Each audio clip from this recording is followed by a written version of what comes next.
Nicholas. No, it's Andrew. Huh? Andrew.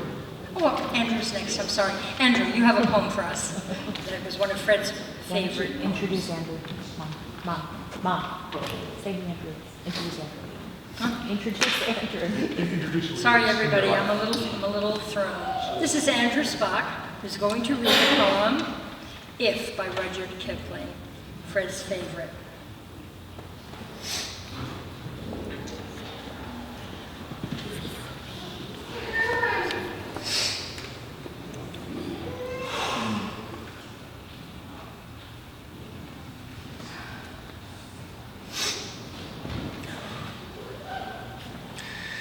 If you can keep your head when all about you are losing theirs and blaming it on you.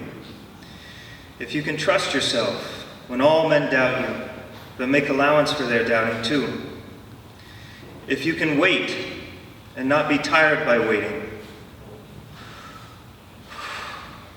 Or being lied about, don't deal in lies. Or being hated, don't give way to hating.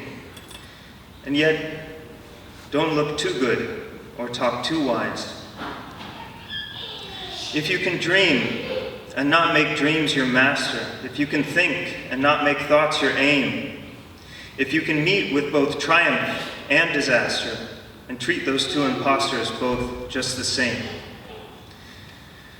If you can bear to hear the truth you've spoken, twisted by knaves to make a trap for fools, or watch the things you've given your life to broken and stoop and build them up with worn-out tools. If you can make one heap of all your winnings and risk it on one turn of pitch and toss and lose and start again at your beginnings and never breathe a word about your loss. If you can force your heart and your nerve and your sinew to serve your turn long after you are gone, and so hold on when there is nothing in you except the will which says to them, hold on. If you can talk with crowds and keep your virtue, or walk with kings nor lose the common touch, if neither foes nor loving friends can hurt you, all men count with you, but none too much. If you can fill the unforgiving minute with 60 seconds worth of distance run, yours is the earth and everything that is in it, and which is more, you'll be a man, my son.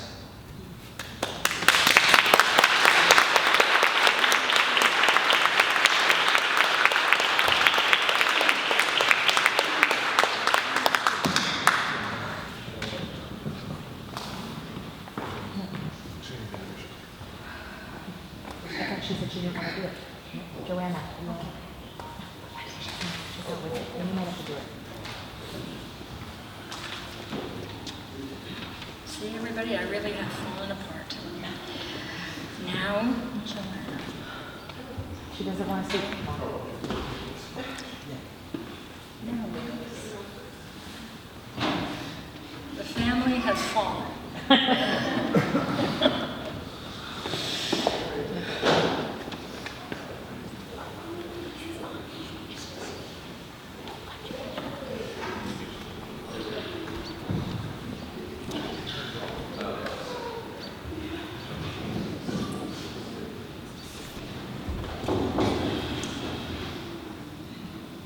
I'm Knauer, Fred Knauer's one of his grandsons.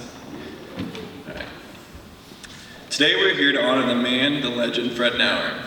Fred Knauer was my grandfather, or as we called him, Gramps or Grampy, or sometimes Grumpy. Fred Knauer is much more than a grandfather. He was one of my best friends in the world. Nothing I could ever say would do it justice, but he was one of the most generous and kind people around. He was the most fun person to go shopping with.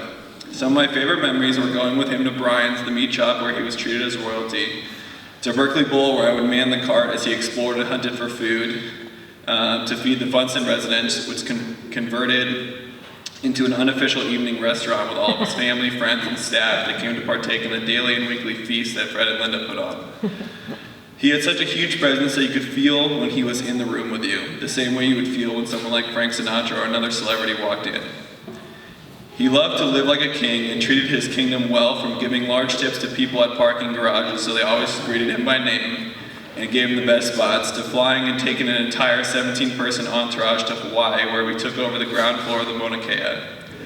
I remember him telling me I should order a chocolate milkshake and then swim out into the ocean and see what happens.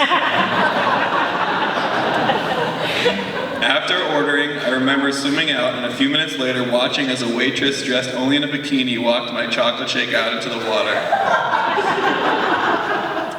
For my birthday one year, he rented out the Michael Jordan suite at the Claremont Hotel when he used to play the Warriors for Jamie, my brother, himself, and I, and we went shopping for all the junk food and sugar cereal that we wanted. It was like being the grandson of a magician. Everything we wanted, we had, and all we wanted was to hang out with Gramps. When I was with him, I felt like a crown prince. Gramps always took his role as grandfather seriously. He would come over every Saturday to our house after having breakfast and arguing politics with his friends like George King, and the Knauer men would take a stroll to the UC Berkeley campus. Ever since I was little, that's all I can remember, walking with him and my dad and then Jamie, and stopping at a little coffee shop across from campus and getting chocolate chip cookies. It was one of my favorite things. Sometimes when my parents would go out of town, or even when they weren't, we would stay over at his house and accompany him while I did chores and errands. While he was watching his political shows, we would help Paul with his nitro cars and play King of the Bed, which we would always lose. And then Gramps would find out and yell at us for wrestling in the house. When Paul's accident happened, Gramps stepped his parenting up into high gear. You could see how much he loved his family and support. I remember stepping up as well and started phoning him every night, which was the goal of not only talking to him, but also trying to make him laugh. Anyone who knew Fred knew that he had the most amazing laugh you'd ever heard. He had such an amazing laugh that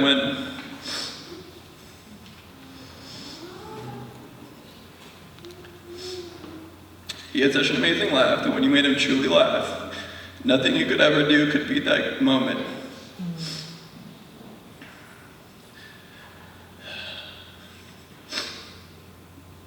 When I was able to cause him to do a belly laugh, it was like winning the Nobel Peace Prize. Nothing in the world was greater than that moment.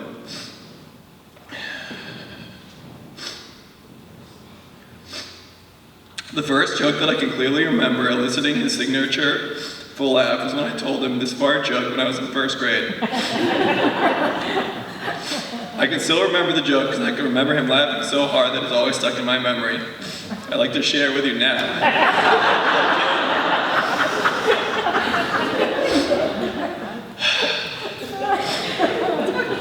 Perfect timing.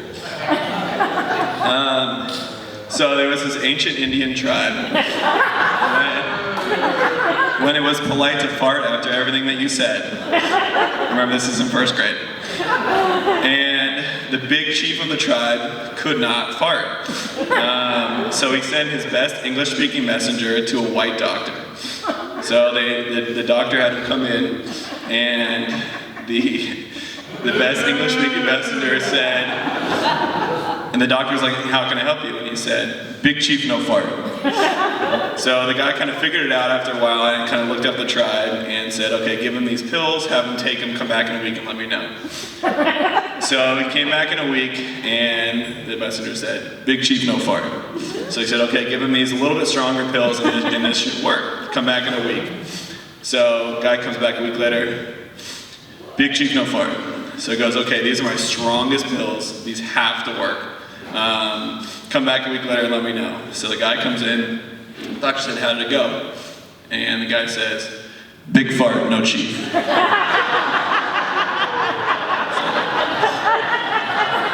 And Fred laughed and laughed and laughed, and I always remember that.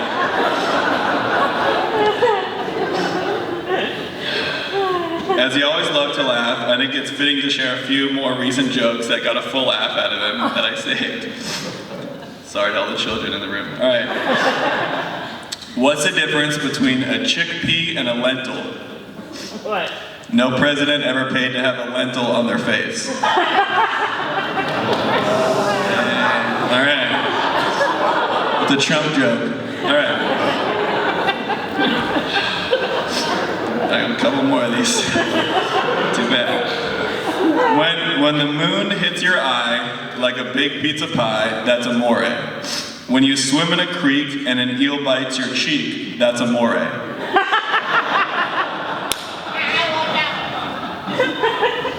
Alright. Yeah, a couple more. Alright. These are his favorite. Alright. So one day a Jewish grandmother took her grandson to the beach to play when suddenly a huge wave washed over the infant and pulled him out to sea. The distraught grandmother fell down on her knees and sobbed, "Please God, don't let my grandson die. Please, he's my only grandson. He's the future of my family. Please return him to safety." So instantly another huge wave rolled the infant back onto the beach, and the grandmother looked up to the sky and said, "He had a hat."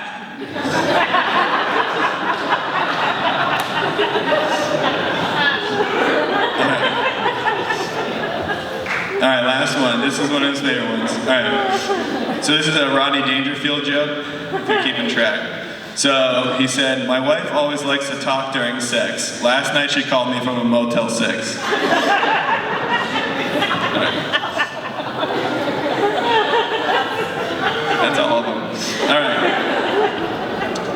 So besides his generosity, loyalty, and laugh, he was one of the greatest storytellers of all time.